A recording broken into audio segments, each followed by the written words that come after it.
పత్తి కొనుగోళ్లలో సిసిఐ తేమ విషయంలో కాస్త సడలింపు ఇవ్వాలని రైతు సంఘ నేతలు కోరారు. శుక్రవారం పత్తి కొనుగోలు ప్రారంభం సందర్భంగా ఆదిలాబాద్ జిల్లా కేంద్రంలోని వ్యవసాయ మార్కెట్ యార్డ్ను వారు సందర్శించారు.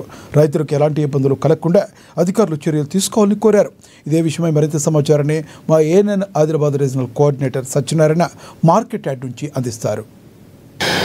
ఆదిలాబాద్ జిల్లా వ్యాప్తంగా నేటి నుంచి అయితే పత్తి కొనుగోళ్లు ప్రారంభమయ్యాయి. మరి ఈసారి ఆశించినంత పంట దిగుబడి ఆశించినంత ఉండకపోవచ్చినటువంటి ఒక ఎందుకంటే గత వర్షాల కారణంగా మాత్రం దిగుబడి భారీగా తగ్గిపోయిన నేపథ్యంలో అటు తేమ శాతం కూడా రైతును కలవరపెడుతోంది. ఎందుకంటే సిసిఐ 12% వరకు తేమ ఉంటా పత్తిని మాత్రమే కొనుగోలు చేస్తామని చెప్పేసి ఒక నిబంధన అయితే పెట్టింది. ఆ నిబంధన సడలించి కనీసం 20% వరకు తేమకు అంగీకారం తెలపాలని చెప్పేసి ఇటు రైతులతో పాటు రైతు సంఘం నేతలు కూడా మరి కోరుతున్నారు. మనతో పాటు కొంతమంది ఈ మార్కెట్ కమిటీ కార్యాలయం వద్ద రైతు సంఘం రైతులు ఉన్నారు. వారిని అడిగి కొన్ని విషయాలు తెలుసుకుందాం. చెప్పండి, ఇప్పుడు 8 to 12% తేమ విషయంలో రైతు సంఘ నేతలుగా మీరేమంటారు? అంటే ఈ సంవత్సరము ఎక్సెస్ రెయిన్ఫాల్ అయిందని, ఎక్కువ శాతం వర్షం పడ్డదని అందరికీ తెలిసిన విషయం ఇది. అయితే ఒక రైతుగా నేను అనేది ఏమంటే ఈ శాతం ఆ శాతం అనకుండా ఈయోడు ఎంతో కష్టాలలో రైతులు ఉన్నారు. వ్యవసాయం చేయడానికి ఎంతో ఇబ్బందులు అయినాయి. ఎన్నో సార్లు వర్షాలు పడి ఎంతో ఇబ్బందులల్లా పోయిన సంవత్సరం కంటే పెట్టుబడి ఏమో ఎక్కువ పెరిగింది, దిగుబడి ఏమో తగ్గే పరిస్థితులు ఉన్నది. అందుకోసం కానీ నేను రైతుగా కోరేది ఏమంటే ఈ శాతాలు బీదల కంటే రైతు పండించిన ప్రతి క్వింటాల్ పత్తిని కూడా మద్దతు ధర కొనుగోలు చేసి రైతుని ఆదుకోవాల్సిందిగా కోరుతున్నాం. మీరు చెప్పండి, మరి ఈసారి పత్తికి కలిగించినట్టు ఒక మద్దతు ధర 8,110 రూపాయలు కావచ్చు, మరి సరైన మద్దతు ధరగా మీరు భావిస్తున్నారా? అలాగే సిసిఐ తేమ విషయంలో కూడా ఏదైతే సడలింపు ఇవ్వాలని కోరుకుంటున్నారు? ఒకటి వాస్తవంగా ఇది గిట్టుబాటు ధర కాదు, ఇది కనీస మద్దతు ధర అని చెప్పి మనం అంటాం. గిట్టుబాటు ధర అంటే స్వామినాథన్ సిఫారసు చేసినటువంటి దాన్నే గిట్టుబాటు ధర అంటారు. ఇది శాస్త్రీయమైనటువంటి మద్దతు ధర కాదు. కేంద్ర ప్రభుత్వం ఆధీనంలో ఉన్నటువంటిది మద్దతు ధరలు గిట్టుబాటు ధరలు నిర్ణయించేది. శాస్త్రీయంగా నిర్ణయించాలని చెప్పి స్వామినాథన్ కమిషన్ ఆధారంగా నిర్ణయించాలని చెప్పి మేము చెప్పాము. రైతు సంఘాలు కూడా దాన్ని కోరుతున్నాయి. ఈరోజు ఆదిలాబాద్కు సంబంధించినటువంటి అంశంలో సాధారణ వర్షం 1034 మిల్లీమీటర్లు పడితే 1388 మిల్లీమీటర్ల వర్షం పడ్డది. ఇప్పటి కూడా పత్తి పికింగ్ చేసేటప్పుడు కూడా వర్షాలు పడుతున్నాయి. అంటే తేమ శాతాన్ని మినహాయించమని చెప్పి మేము గతం నుంచి చెప్పాము. వాస్తవంగా 17-18% అనేటువంటిది మనము స్థానికంగా మన షర్ట్ మీద పెడితే వచ్చే అవకాశాలు అనేటువంటివి ఉన్నాయి.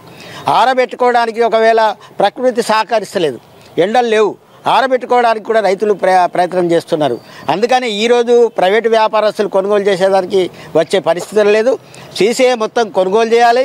కనీసం ఈ మద్దతు ధర కన్నా రైతుకు అందుబాటులో రావాలని అంటే వాస్తవంగాని ఇక్కడ పత్తి ఆరబెట్టుకోవడానికి కూడా సౌకర్యాన్ని కల్పించేదానికి ఏర్పాట్లు చేయాలి. ఎందుకంటే అధికార యంత్రాంగం ప్రయత్నం చేసేది సాధ్యమవుతుంది.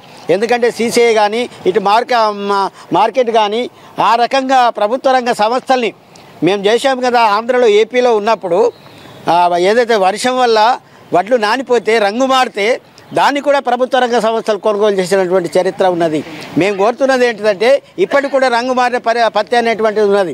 రంగు మారిన పత్తిని కూడా కొనేదానికి అవకాశం ఇచ్చి రైతుల్ని ఆదుకోవాలని చెప్పి మేము కోరడం అనేటువంటిది జరుగుతున్నది. అలాగే కొత్తగా తీసుకొచ్చినటువంటి ఒక కపాస్ కిసాన్ యాప్ గురించి మీరేమంటారంటే రైతులకు ఇది ఇక్కడ నిరీక్షించకుండా ఒక మంచి యాప్ను తీసుకొచ్చినట్టుగా మీరు భావిస్తున్నారా, లేదా ఇంట్లో కూడా ఏమన్నా కొన్ని లోటుపాట్లు కనబడుతున్నాయా? ఒకటి ఏదైతే ప్రైవేటు వ్యాపారస్తులు అమ్ముకోకుండా కపాస్ కిసాన్ యాప్ అనేటువంటిది వాళ్ళు తీసుకురావడం జరిగింది. అది కొంతవరకు వాస్తవం కావచ్చు. కానీ ఇక్కడ ఉన్నటువంటి రైతాంగం ఇప్పుడు ఉన్నటువంటి గిరిజన ప్రాంతాలలో నెట్వర్క్ అనేటువంటిది లేనటువంటి ప్రాంతాలు ఉన్నాయి. స్మార్ట్ ఫోన్లు లేనటువంటి వాళ్ళు ఉన్నారు. చిన్నకారు రైతులు 80% మంది ఉన్నారు. ఇది స్లాట్ బుక్ చేస్తే 3-4 రోజులు పట్టచ్చు. అందుకనే ఇప్పుడు స్లాట్ బుక్ చేసిన తర్వాత పత్తి తీసుకొచ్చిన తర్వాత తేమ శాతం ఎక్కువ ఉన్నదని మేము బండి వాపస్ చేస్తామంటే రైతు బయట అమ్ముకోవడానికి వీలైనటువంటి పరిస్థితులు ఉన్నాయి. అందుకనే దాన్ని ఏదో మీరు కొంత అమలు చేసేదానికి చేసి మిగతా అన్ని కొంత మినహాయింపించి రైతులకు కొనుగోలు చేసేదానికి సిసిఐ కొనుగోలు చేసేదానికి ఎక్కువ అవకాశం ఇవ్వాలి. పోయిన సంవత్సరం 80% కొనుగోలు చేసింది, 23 లక్షల క్వింటాలు కొనుగోలు చేసింది. ప్రైవేటు వ్యాపారస్తులు 3 లక్షల క్వింటాలు కొనుగోలు చేశారు. అందుకే ఈ సంవత్సరం కూడా 80-90% సిసిఐ కొనుగోలు చేసేదానికి ఈ సౌకర్యాలన్నీ ఏదైతే ఉన్నటువంటి మైచర్ విషయంలో కొంచెం మినహాయింపించి కొనుగోలు చేసేదానికి ఆలోచించాలా. ఎక్కువ మైచర్ అయితే ఆరబెట్టుకోవడానికి అవకాశం ఇవ్వాలా. అందుకనే కిసాన్ యాప్ కొంత ఇబ్బందికరంగా మారేదానికి అవకాశం అయితే ఉన్నది. చివరగా మరి గతంతో పోల్చుకుంటే ఈసారి దిగుబడి ఆశించినందుకు ఉండకపోవచ్చు. ఎందుకంటే ఎకరానికి గత సీజన్లో 10 నుంచి 12 క్వింటాల పత్తి అయితే వచ్చేటటువంటి అవకాశం ఉంది. మరి ఈసారి అంటే పరిస్థితి ఉందంటారా? అది ఇప్పుడున్న సంవత్సరం మనకు తెలుసు అధిక వర్షాల వల్ల నష్టం అనేటువంటిది జరిగింది. మనకి ఏదైతే ఉన్నదో గత సంవత్సరం 12 క్వింటాలు వస్తుందని చెప్పారు. గవర్నమెంట్ కూడా 12 క్వింటాలు సీసీఐ కొనుగోలు చేసింది. ఈ సంవత్సరం కూడా మేము మొదట్లో వాళ్ళు 12 అంటే మేము 13 అని చెప్పడం జరిగింది. ఎందుకంటే దిగుబడి వస్తుందని చెప్పడం అప్పుడు వర్షాలు లేవు, సమావేశం ఏర్పాటు చేస్తే. కానీ ఇప్పుడు అధిక వర్షం వల్ల దిగుబడి అనేది తగ్గిపోయింది. వాస్తవంగా ఆ దిగుబడి అయితే రాదు. అది ఏదైతే తేమ శాతాన్ని పరిగణలోకి తీసుకోకుండా తెచ్చిన పత్తి అంతా కూడా కొనుగోలు చేయాలని, ఒకవేళ అలాంటి పరిస్థితి వెలుగానప్పుడు 12% కట్టుబడి ఉంటే కనుక పత్తిని ఆరబెట్టుకునేందుకు తగిన సౌకర్యం మార్కెట్లో కల్పించాలని. ఎందుకంటే రైతు ఈసారి బాగా నష్టాల్లో ఉన్నాడు కాబట్టి, ఎందుకంటే ఆశించిన దిగుబడి వచ్చేటటువంటి ఒక పరిస్థితి లేదు కాబట్టి రైతుల్ని సీసీఐ ఆదుకోవాలి, మద్దతు ధర చెల్లించాలని చెప్పేసి రైతులతో పాటు రైతు సంఘ నేతలు కోరుతున్నారు. కెమెరా పర్సన్ మహేందర్ రెడ్డితో Satyanarayana, ANN news, market yard.